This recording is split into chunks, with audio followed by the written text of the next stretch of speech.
Olá, está no ar o Telecâmara. Confira a partir de agora as notícias mais recentes do Poder Legislativo de Bagé. Nesta segunda-feira foi realizada a sessão ordinária. Você confere agora o que tramitou e foi votado.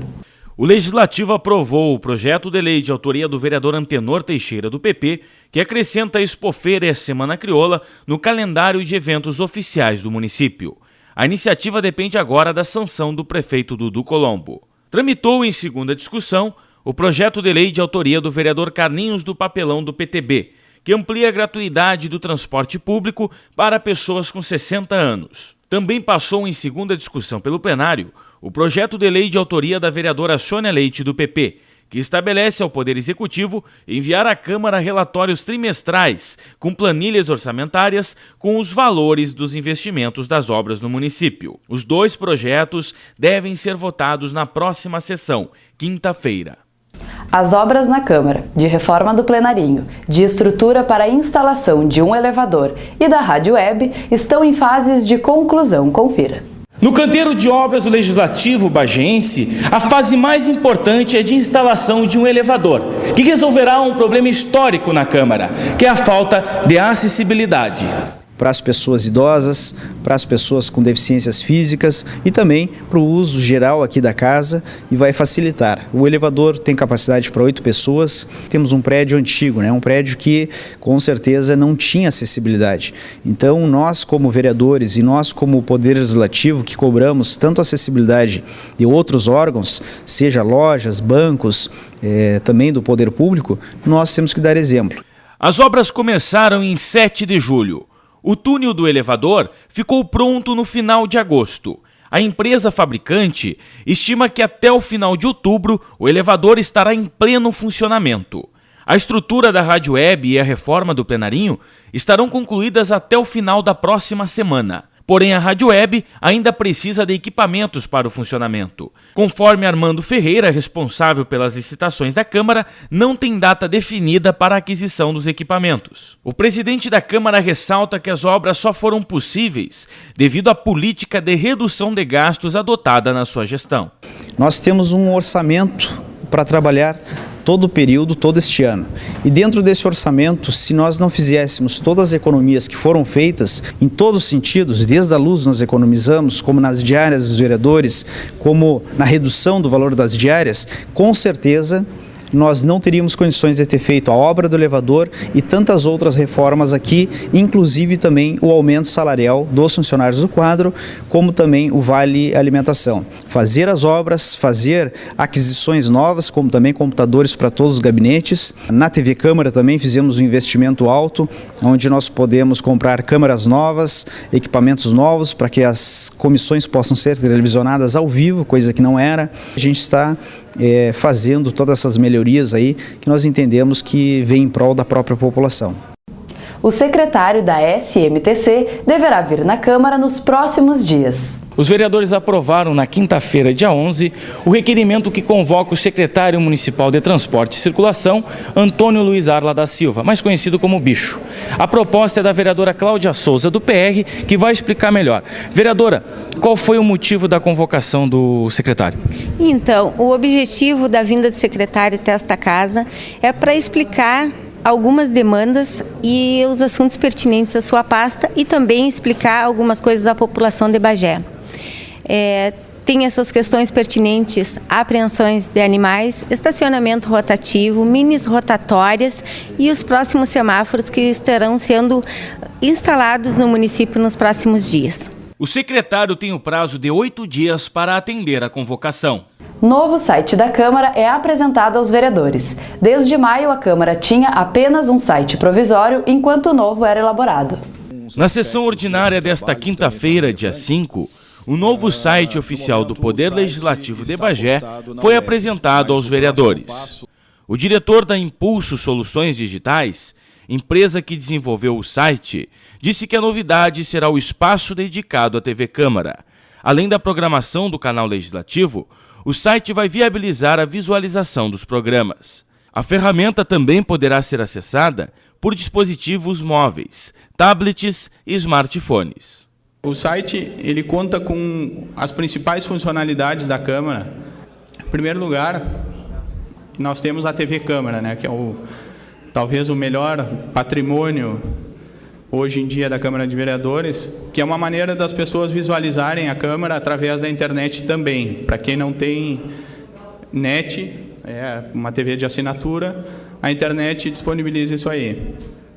Nós temos também algumas explicações sobre Tribuna Democrática, Terminal da Cidadania e um canal aberto à comunidade, que é o Fale Conosco.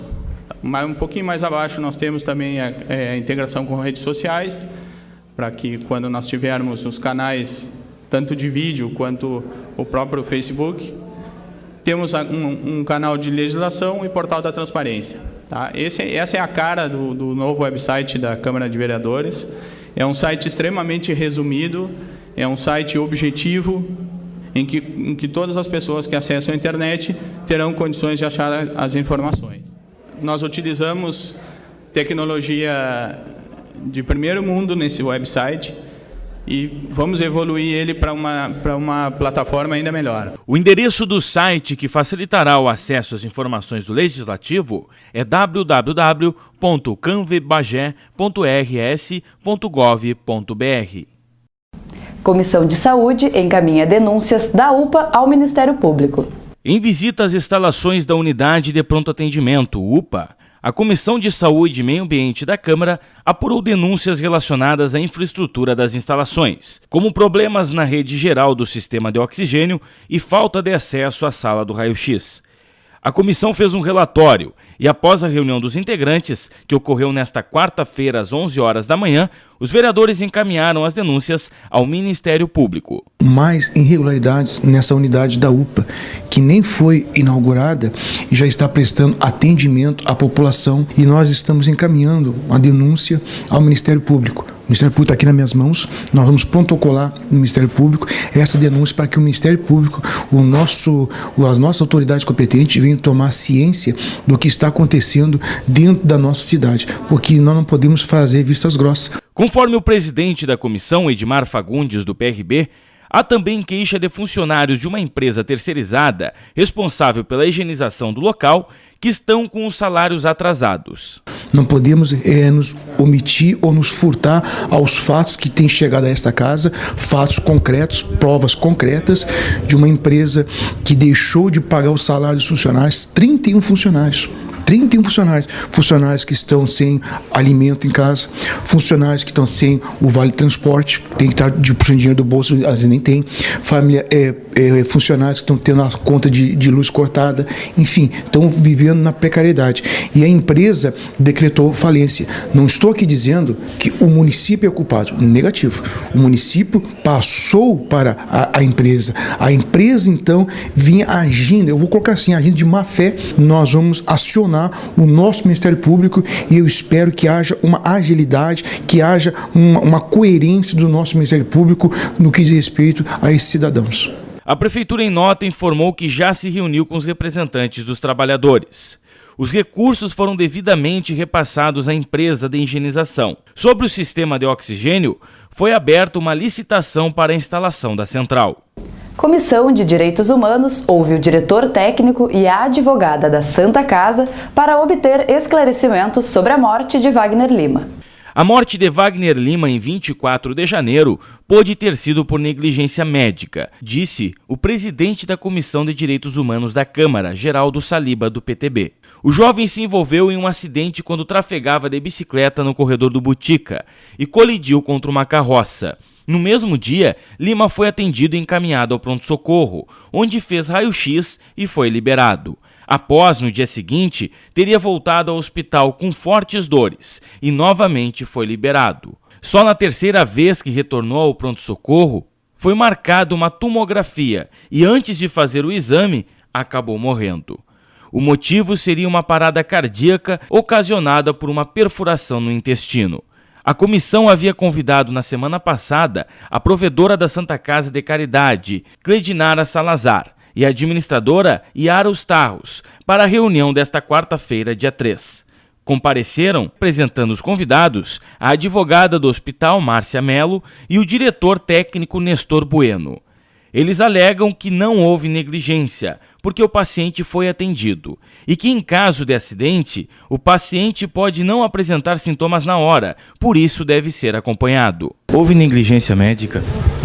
Olha, eu acredito que não, mas isso está sendo investigado. Toda vez que o paciente foi em busca do atendimento, o atendimento foi prestado.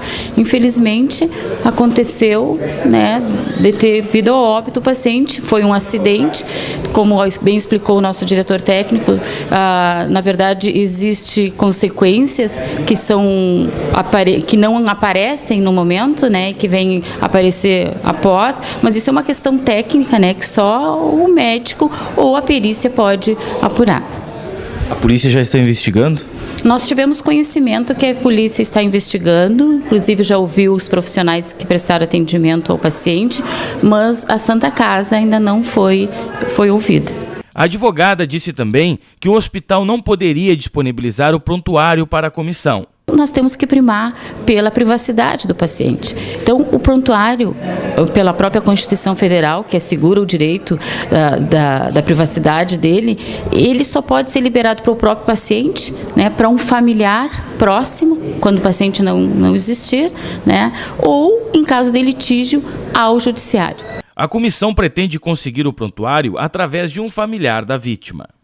Próximos passos, então, da nossa comissão, evidente que é chamar um familiar a esta comissão, pedir para que ele faça esse encaminhamento, que chegue até esse prontuário até as suas mãos, para que aí, quem sabe, ele passando a documentação para a comissão, chegar a um esclarecimento nesse caso, buscar informações que possam, pelo menos, tranquilizar os seus familiares que até agora não conseguiram obter uma informação precisa sobre esta questão com relação ao atendimento desse jovem que eu digo e repito, acabou vindo a óbito. Nesta quarta-feira, às 19 horas, a Câmara realiza a sessão solene para a entrega da Medalha do Mérito Farroupilha por proposição do vereador Rafael Fuca. Estes foram os acontecimentos mais recentes da Câmara de Vereadores. Assista a seguir a reprise da sessão ordinária desta segunda-feira, relatório de viagem e agenda da semana. Obrigado pela sua audiência e boa noite.